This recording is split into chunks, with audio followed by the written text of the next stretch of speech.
pare, kaya kita talunin ng walang Check kaba. this out. Di lang ikaw, pati pumustat source mo, laglag humanda ka na. Di makakapasok tong MJ dahil walang tulak na magdadala, tsaka ang boring mo iho. Friendly reminder, iwasan mo magsisigaw, nagiging kamukha mo si Eugene Domingo. Kilala nyo si Doc ng Rapture? Marunong na magretoke at yun ang kanyang pinakaogab na trip. Baka gusto nyo nakapromo yung gantong mukha, iwas nakaw, hablot dukot at hold up sa jeep. Ano boss, balita yung panalo, wag mo nang asahang masamsam. Iisa lang format mo, kada battle at yun na ipapakita, sapat lang. Di ikaw yung kilalang chubby sa diskarte kung ang motto ay love hustling. Kasi pati paraan kung paano pumera alanganin, paano yung chow pa na binibenta, laging malata yung kanin. MJC, ang pagtitinda mo ng Schengen, dito na mauudlot. Kasi yung siomay na binili ko nung huli, puta may buntot. Ano yon? Sangkap na di nagiling ng maayos? Tigil mo na yan tol, hindi to memang suhol at sulsol.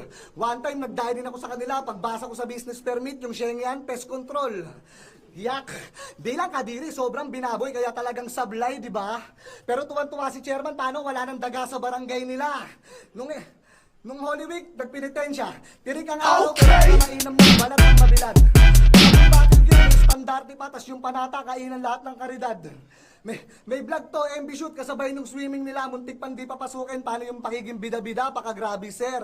Kung yung aso daw nung kabilang cottage, naka-diaper, yung dala niya, naka-tupperware. Pati aso, pinufood trip. Kasi di sapat yung kita. Alam mo ba ibig sabihin yan? Isa kang dakilang dukha sa modernong panahon.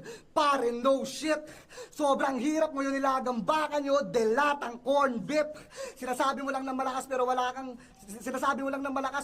sinasabing malakas kahit makagasgas lalamunan na. Ito ay mensaheng kalaki pa'y tapik pabalik para matauhan ka. Babawasan ko yung kumpiyansa mo sa sariling napakagrabe at siguradong mas dama mo. Di imposibleng talunin si MJC pero bihira niyong makita parang babaeng magtataho. Walang susunod sa yapak mo. Wala kang naimpluwensyahan kaya yung may iwan mo di katakataka kung bakit wala rin kukuha. Malinaw pa yung sa pinost mong picture ng resort na ang caption miming tas wala naman po. Okay, on the street and I got my swag on.